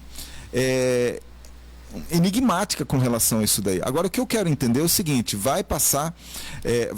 está lá para votação. Agora, a gente tem uma bancada gigante que é da direita, que em tese, na sua maioria, seria contra essa questão do porte. Como que vai ficar essa situação, né? Vai ficar um imbróglio aí que a gente não entende aí como que eles vão conseguir resolver isso hoje, né? Não, tantas gramas pode, a partir de tantas não. Pô, vira uma bagunça isso, né, Júlia? Só apenas pessoas entenderem o que acontece. O STF, que é o Superior Tribunal Federal, foi chamado para avaliar um processo antigo de um detento que lá dentro da cadeia foi pego com porte de 3 gramas de maconha. E ele estava em vias de sair do sistema prisional, mas continuou preso porque ele foi pego com droga dentro da prisão. Foi colocado, então, em terceira instância, a questão da defesa dele, que ele estava com uma quantidade de droga só para consumo próprio, ele não estava fazendo tráfico lá dentro da cadeia. Enfim, o STF recebeu esse recurso e passou a analisar. Quando o STF passou a analisar isso, eles estão discutindo a legalidade, então, da quantidade de drogas que ele estava portando e se ele deveria ter sido preso ou não. Porque se for considerado hoje, pela lei de 2006, vai considerar que a quantidade não era de tráfico, era uma quantidade só de consumo. Então, ele deveria receber, ali era um delito, mas ele receberia uma pena social, né? Não deveria ter ficado preso ainda, para cumprir pena dessa questão. E aí se ampliou a discussão dentro do STF para análise da lei. Porque o que o STF determinar de análise a respeito da lei é o que vai funcionar para qualquer tipo de caso. Então, se a pessoa for pega com uma quantidade de drogas na rua, na chuva, na fazenda, enfim, vai ser a mesma decisão. Aí, o que aconteceu? Quando o Congresso, o Senado, viu que estava sendo discutido essa lei lá no STF, trouxe a lei para dentro do Congresso e do Senado para se discutir uma nova lei ou um adendo a essa lei para criminalizar qualquer quantidade de droga. Então, se passar essa alteração da lei no Congresso e Senado, que são eles responsáveis por criar leis, corrigir leis, fazer adendos às leis, isso é função do Congresso e do Senado. Já o STF é da interpretação da lei. Então, se eles mudarem, o STF vai ter que mudar a conduta dele em relação à interpretação da lei. Então, o que o Congresso quer, o Senado quer? Criminalizar qualquer quantidade de drogas que for pega com o cidadão. Então, se ele for pego com 500 gramas, se ele for pego com 3 gramas, é considerado tráfico e ele vai ser incluído como criminoso. E aí, o que tem que se discutir depois é que penas seriam essas. Primeiro, eles estão discutindo a quantidade. Então, independente de ter 1 grama, 2 gramas, 3 gramas, 500 gramas, vai ser considerado crime o porte de qualquer quantidade de drogas. Então, hoje vai ser votado isso no Congresso. Está tendo uma grande mobilização em Brasília da direita, dos conservadores em relação a essa questão de manter a criminalização com qualquer quantidade, como os progressistas têm colocado um posicionamento de que se é só para consumo não deveria ser colocado como crime, né? Hoje, a lei, ela não prevê a pena. Então, se a pessoa for pega com uma quantidade que é considerada, que o juiz considerar como consumo, só como consumo próprio, não tem uma definição da pena. Então, na maioria das vezes, essa pena é social. Então, ele vai prestar serviços sociais, vai dar cesta básica, enfim. Por isso que a gente já vê as pessoas usando drogas em qualquer lugar. Ela responde por um delito, mas ela não é presa por isso. Já o Congresso agora e o Senado hoje querem propor que qualquer quantidade que for pega vai ser considerado crime. Só que eu acho que o buraco é mais embaixo ainda, né? Além de ter que discutir a questão da pena, eu sou a favor da criminalização. Qualquer quantidade de drogas tem que ser punido, sim, é crime, tem que ser crime. Isso, a gente precisa desse posicionamento. Como médica, a gente não pode considerar isso como uma questão simples. só da decisão do cidadão, é questão de saúde pública. Nós temos pessoas hoje iniciando, né, o processo de intoxicação e de dependência química justamente por esses viés na lei. Então, eu posso ter o meu consumo recreativo aqui, né? Só que a longo prazo a gente sabe que essa pessoa ela vai evoluir no consumo de drogas cada vez mais, com um efeito cada vez mais letal. Então, não tem como eu, como médica, dizer que isso não é banal. Além disso, a gente precisa também considerar a questão da saúde pública, né? Nós não temos serviços hoje estruturados e que realmente estão dando resultado eficiente na contenção da dependência química, né? A gente sabe que é uma doença que é crônica, precisa de investimento nessa área, na saúde mental. Infelizmente, o Brasil não tem uma política pública em saúde mental voltada para a dependência química. Prova disso é a Cracolândia lá em São Paulo, cada vez mais aumentando o número de pessoas naquele estado, né? Isso acontece em todas as cidades do nosso país, inclusive em Botucatu, né? Nós não temos um serviço hoje estruturado para atendimento dessas pessoas dependentes químicas, né? Que realmente tirem a pessoa da intoxicação ou da dependência, né? Há sim instituições que são paliativas, né? A pessoa passa um tempo ali, ela está considerada desintoxicada, ela volta de novo para o cenário social, não há um acompanhamento real, né? Ele tem que procurar os serviços, né? Se ele não for, ele sai, né, da análise ali da saúde básica e ele volta justamente ao consumo da droga, né? Porque não há efetivamente um trabalho sanitário, um trabalho pensado em relação à dependência, né? Tem um trabalho só em relação ao uso. Então, eu tiro a pessoa momentaneamente daquele espaço, ela passa a receber medidas ali educativas, atividades sociais e lúdicas, ela desintoxica, depois ela volta para onde? Para o mesmo espaço familiar desestruturado, para o mesmo ciclo de amizade também dependente, e ela vai voltar a usar droga. Então, eu acho que é um passo e é pequeno, mas é o primeiro passo em relação a se ter hoje um entendimento. Porque se você abre brecha para a pessoa usar qualquer quantidade, né? Sim. Aí você realmente não vai conseguir trabalhar a essência da dependência química, né? Então, parabenizo aí aos senadores que estão discutindo e que realmente estão propondo essa lei. Espero que seja aprovada a criminalização. Vai dar bastante discussão ainda. Nós temos pessoas divididas ainda dentro da população em relação a esse consumo recreativo da droga, principalmente da maconha, mas a gente sabe que é porta de entrada para a dependência química de outras drogas ainda mais letais. Isso a gente precisa combater dentro da nossa sociedade. E temos participação aqui dos nossos ouvintes, a Simone Matias, ela fala: bom dia, concordo, e gera questões sociais complexas. E só pegando carona nessa questão, quando a gente fala da questão do tráfico, tem que ver aquela outra ponte.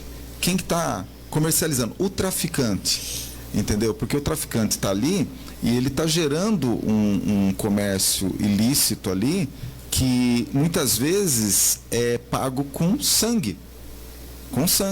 Porque assim, a pessoa que vai ali, que é dependente daquela droga, não necessariamente ela tem o dinheiro todo dia para ir lá e consumir a droga dela. Muitas vezes está roubando o vizinho, está roubando os pais dentro da casa, está depenando a casa, entendeu? Vendendo tudo que tem, e se dever para o traficante, vai pagar com a própria vida.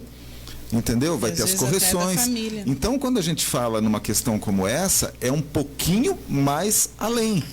É um pouquinho mais além, porque assim, é que nem a questão do cigarro. Se vocês lembrar, antigamente tinha campanhas que saía a cada 5 minutos na televisão falando a respeito disso. E hoje praticamente o cigarro é quase como que fosse uma droga. E eles foram fazendo isso aos poucos, tirando. Hoje você vê, é raro você ver hoje um adolescente de 14, 15, 16 anos fumando. É bem raro. Antigamente, na minha idade, isso eu estou falando de anos 80, era comum. Galerinha da escola saía ali para o intervalo ou saía depois das atividades de escola, estava fumando na rua. E quanto não eram os casos? Hoje, por essa não propaganda e essa não propagação, caiu muito o número. É muito raro a gente ver isso hoje. E a questão das drogas, se a gente fosse nessa mesma vertente, não, vamos bater de frente, vamos realmente coibir o uso. Nas próximas gerações, molecada não ia mais atrás disso. A gente conseguia matar aos poucos essa situação. Se você analisar as nossas reportagens do começo do ano até agora, todo dia tem apreensão de drogas na nossa região. Sim. Se tem apreensão, é porque tem consumo, gente. Muito, né? Então, se você diminui aí, não vai exterminar o consumo, uma lei dessa, mas vai diminuir bastante, né? As pessoas vão ter medo, né, daqui para frente, de estar portando a droga. Então, a gente não vai eliminar o mercado, né? Mas vai coibir bastante. Eu acho que é um primeiro passo desse processo, mas essa discussão, esse é um dos projetos que precisam ser aprovados. É o primeiro, vamos dizer assim.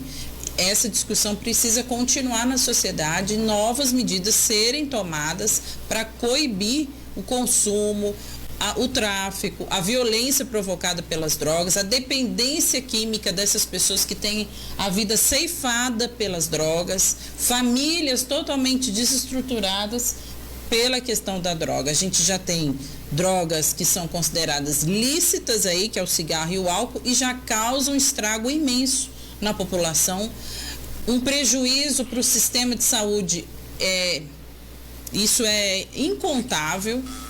E a questão também de novas, né, das gerações estarem sendo comprometidas, né, nesse processo.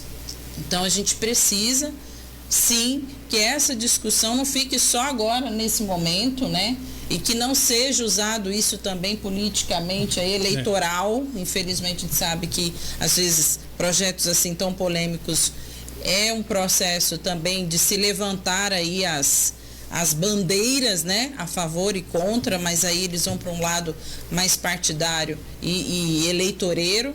Mas eu tenho certeza que quem é a favor das drogas não quer um filho dependente químico. Quem defende o consumo recreativo, ele não quer ver um filho assassinado por um traficante. Então a gente precisa colocar essa discussão como saúde pública e não uma discussão apenas política. Porque se a gente analisar do ponto de vista de saúde pública, ninguém vai ser a favor do uso de drogas, né? Sim. Bom, são 9h39 aqui na cidade de Botucatu. Vamos continuar falando de leis? Bora. Leis é um assunto que é muito bacana a gente falar e discutir aqui, porque são as leis que movem, são as leis que botam regras na conduta de qualquer cidade, de qualquer nação. E a gente tem uma lei aqui em Botucatu, a lei de número 4.464. Ela foi feita em 28 de novembro de 2003. Portanto, 21 anos já dessa lei. O que a lei basicamente diz? Ela proíbe a utilização de alimentos transgênicos na merenda escolar das escolas públicas do município de Botucatu. Vou ler parte aqui dos artigos para a gente entender. A gente tem um vídeo aqui explicando o porquê da minha abordagem nesse momento. O artigo 1 fala que fica proibida a utilização de alimentos transgênicos ou derivados desde a merenda escolar fornecidas aos alunos dos estabelecimentos de ensino do município de Botucatu. Seu parágrafo único fala assim: considera-se alimentos transgênicos, para efeitos da presente lei, aquele que tenha na sua composição organismos geneticamente modificados, cujo material genético, DNA ou RNA, sejam alterados por qualquer técnica de engenharia genética. Lembrando que o descumprimento das disposições previstas nessa lei acarretará ao infrator as seguintes penalidades: uma multa de R$5.000 atualizada de acordo com a legislação municipal em vigor e o cancelamento do contrato da empresa fornecedora. Entenderam o contexto? O porquê que a lei existe é importante? Agora entenda o que aconteceu na Câmara Municipal de Botucatu. Eu quero colocar agora uma situação importante, cujo o pedido de esclarecimento e o documento que chegou do Conselho de Alimentação Escolar, protocolado aqui na Câmara, não foi lido na íntegra, mas é importante que a gente dê uma reforçada no que foi dito, porque o vice-presidente do Conselho de Alimentação Escolar mandou para a Câmara Municipal, dizendo que a Secretaria Municipal de Educação vem comprando alimentos transgênicos e colocando para alimentar as nossas crianças da primeira infância. Ele cita que foi feito uma fiscalização nas creches e o Conselho de Alimentação Escolar tem competência para isso. E aí verificou-se que os kits de alimentação escolar que foram dados, os kits para as crianças, que as mães foram buscar no final do ano, estavam com alimentos de origem transgênicas. E isso é proibido pela Lei Municipal 4.464 de 2003. Isso é muito sério. E que a Prefeitura fez essa compra desses alimentos de forma irregular, contra a lei municipal que proíbe alimentar crianças com alimentos transgênicos. São atum, que foi dado em kit de alimentação para as crianças, e o que sobrou foram encaminhados para as creches e para as escolas de atendimento infantil. Isso é muito grave, porque a primeira infância, o desenvolvimento da criança, a alimentação escolar tem que ser rigorosa. E o Conselho de Alimentação Escolar fez um importante trabalho de ir nas creches aonde levantou essa situação e viu que os alimentos transgênicos foram comprados e estavam nas creches como sobra dos kits que foram encaminhados, dados para as crianças em dezembro de 2023. E pede para que nós, vereadores, façamos alguma coisa. Que nós, vereadores, também fiscalizemos. Por isso eu estou colocando aqui para a população, que infelizmente o Conselho de Alimentação Escolar, o vice-presidente, informa na noite de hoje que alimentos transgênicos, contra o que dispõe a lei municipal, foram comprados pela Secretaria de Educação e distribuídos em kits para as crianças em dezembro, e o que sobrou foi para creches, escola infantil. E isso, na primeira infância, pode representar um risco à saúde das crianças, devido aos efeitos a longo prazo desses alimentos transgênicos. Essa informação é importante, é grave, e deixo aqui para a população tomar conhecimento, e eu vou estar vendo qual será o procedimento de fiscalização sobre esse fato. Uma boa noite a todos. Alô, prefeito. Alô, secretária de Educação. Os microfones estão abertos aqui para vocês explicarem o que é. Não, mas eu não estava sabendo. Opa! Assinatura desses convênios, assinatura desses contratos são feitos pelos dois. Prefeito de Botucatu, secretária de Educação. A gente precisa respostas a respeito desse tema, hein, Júlia? A gente precisa ter uma discussão a respeito disso. Há uma divisão entre os países desenvolvidos e os países subdesenvolvidos em relação à autorização dos transgênicos. Eu vou falar do ponto de vista médico, tá?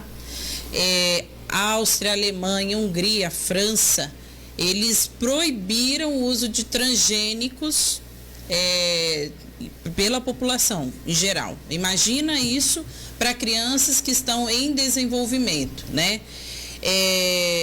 Quais são os riscos para a saúde do uso dos transgênicos? Então, aumenta as alergias, a resistência a antibióticos, ou seja, o antibiótico que matava a bactéria, com o passar do tempo, ele já não faz mais efeito. Aí precisa de um antibiótico mais forte, mais caro, ou nem existe ainda, ter que desenvolver um antibiótico, e nisso a população suscetível a bactérias mais resistentes, né?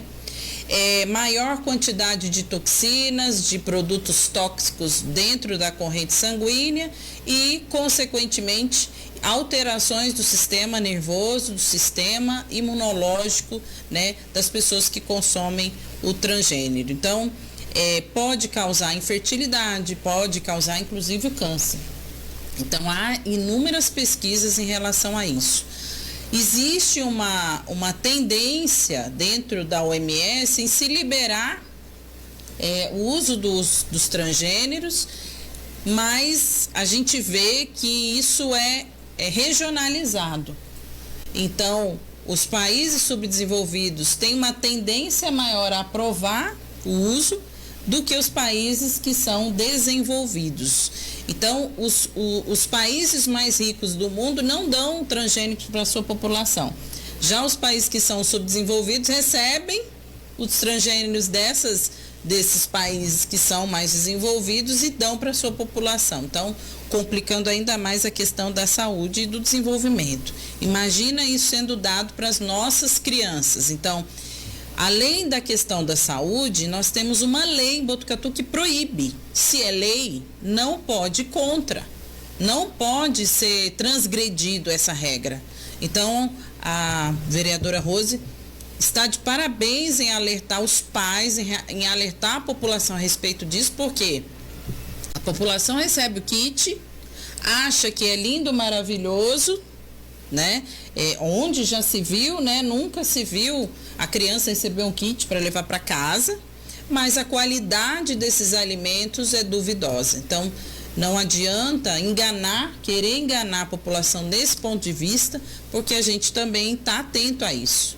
Então, precisa ser avaliado novamente por que foi transgredida essa lei, que é uma lei do município e tem respaldo científico do risco, né, que essas crianças têm em consumir esses produtos. Então, é lamentável uma situação como essa estar acontecendo com as nossas crianças da atenção básica, né, primária de educação aqui dentro do nosso município. Uma coisa que é interessante, que já faz 21 anos, né? Ou seja, já era para todo mundo já estar ciente disso. Já passaram vários prefeitos, secretários, já passaram vários pela prefeitura. E até hoje parece que eles não se entendem, quando vai assinar um contrato, não verifica a lei, né? Se existe aquilo para poder fazer. Se você faz consciente que existe lei, você tem que pagar por aquilo, ser punido porque você está agredindo ali o que a legislação da Câmara fez. Se você não entendeu, porque você não foi buscar informação.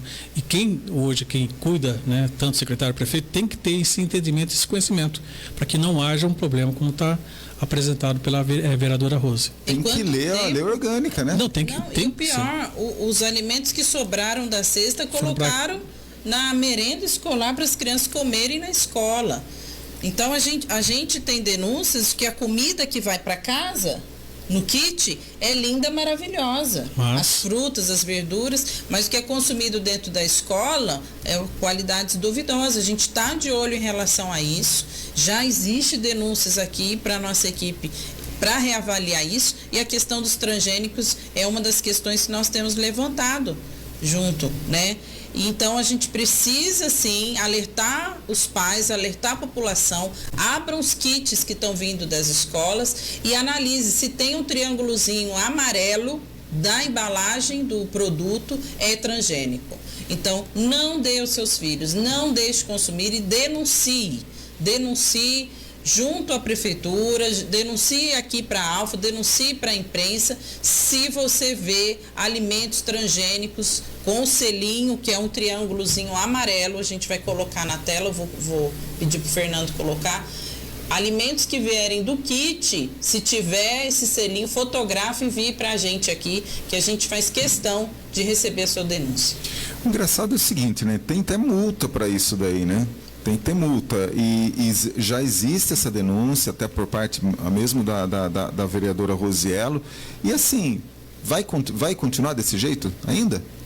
Porque assim, alguma coisa tem que ser feita. A Câmara Municipal, a função do vereador é essa função de denunciar, de cobrar, de fiscalizar. Agora sim, algo está sendo feito para isso. Eu espero que durante essa semana a própria prefeitura e até mesmo a empresa contratada dê suas explicações nesse sentido, porque não é possível a gente viver isso. Agora, vai você abrir um comércio lá e colocar um produto desse daí? Se existe uma lei municipal que proíbe isso daí, a multa vem a galope. Vem rapidinho. Então, assim, não dá para entender. A Prefeitura de Botucatu é a primeira instituição que deveria observar essa situação. Ou não leu o contrato? Porque no contrato, com certeza, deve estar lá. Isso daí não foi feito de uma forma aí, não, mas eles colocaram e não avisaram a gente. Não existe. Esses contratos são muito bem feitos. Inclusive, Júlia, deve ser um contrato extremamente alto, né? É outra situação, né, que precisa ser analisada, né? E por que esses alimentos foram escolhidos? Né? Então a gente tem muitas ainda questões ainda para serem avaliadas. Mas o que a gente pede à população é que se vê esse selinho amarelo que vai aparecer na tela daqui a pouco, não deixe seus filhos e comunique, né? Faça denúncia, porque é proibido esse tipo de alimento ser entregue para as crianças da rede básica de educação aqui em Botucatu. Existe lei para isso. Então a gente tem que seguir o que está na lei.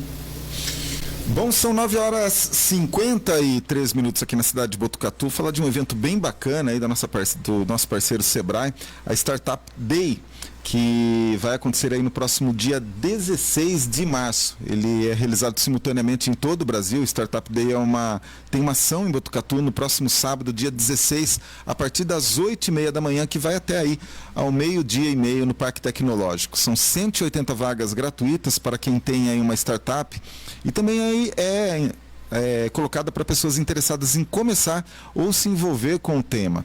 O Startup Day é considerado um dos maiores movimentos de fomento ao empreendedorismo e inovação. Em Botucatu, a ação é realizada pelo Sebrae Startups em parceria com o Parque Tecnológico, também o SPI, o Inetec, FATEC e também o Núcleo de Atendimento, o Núcleo de Empreendedorismo e Inovação, UNEI. A palestra principal terá como tema Transformando Ciências em Impacto, poder das startups de base científica no ecossistema de inovação. E quem vai estar palestrando é o Gustavo Saraiva, da Wilinka. A programação inclui a apresentação sobre o mapeamento do ecossistema empreendedorismo e inovação, também soluções Sebrae Startup, Senai e BLAP, também aí o projeto de inovação FATEC, projeto de inovação Faculdade Galileu e compartilhamento de experiências com empresas do Parque Tecnológico.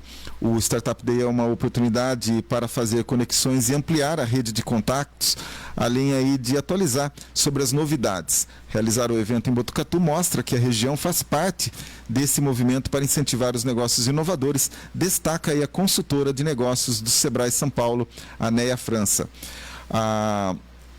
O evento será no Parque Tecnológico, localizado ali na Gastão da Alfarra, no Jardim Aeroporto. E lembrando que as inscrições podem ser feitas através da internet. É só entrar lá no site do Sebrae e você tem todas as informações. Pode ligar também por telefone 3811-1710. Inclusive a Neia, a gente esteve com ela ontem, a Neia, lá do Sebrae, ela que é uma consultora do Sebrae, e o Sebrae trazendo ótimos cursos aqui para a cidade de Botucatu. Na semana passada teve a implantação do Empretec para 24 empreendedores aqui da cidade de Botucatu. Foi um evento bem bacana, eu tive a oportunidade de estar participando ali no Sebrae, uma palestra, um seminário muito concorrido, né? Eles do Sebrae são a única entidade no Brasil que podem aplicar esse curso aqui, esse evento aqui no território nacional. Então é muito bacana esse envolvimento com o Sebrae, sempre trazendo aí os principais eventos, principalmente na área de empreendedorismo aqui para a cidade de Botucatu, né, Júlia? Sim, com certeza, né? Isso é um avanço, é um processo aí de desenvolvimento, de treinamento, a gente tem que aproveitar, né? Bem, isso mesmo. Bom, são 9h56 aqui na cidade de Botucatu. Mais alguma notícia? Notícia tem sempre, né? Aqui sempre, na né? Alfa tudo é notícia.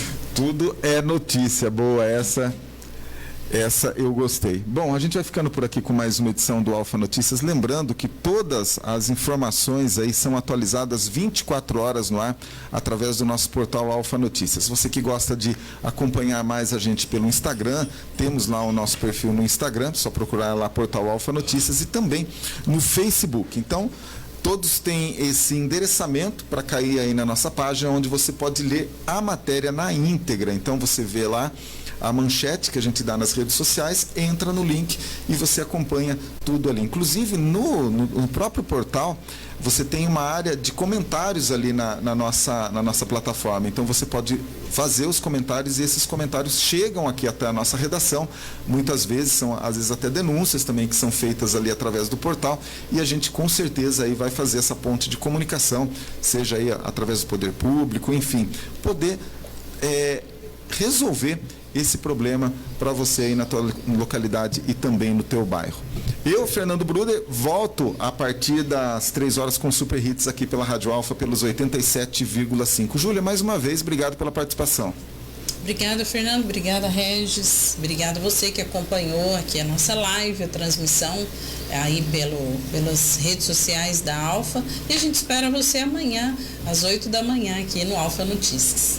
A voz aveludada da Alfa. Regis Valei. Aveludada é fofinho. Eu desejo a todos um ótimo dia. Amanhã estaremos aqui, né, novamente com mais informações. Eu quero desejar a você, a Júlia, um ótimo dia. É que a gente aqui não falou ainda o apelido dele, né? A gente vai se abster em falar o apelido do Regis Valei aqui. Quem está na live, coloca na live. Forte abraço a todos, gente. Fiquem todos com Deus. Encerramos mais uma edição do Alfa Notícias, aqui pela Rede Alfa de Comunicação. Alfa Notícias. Apresentação, Fernando Bruder.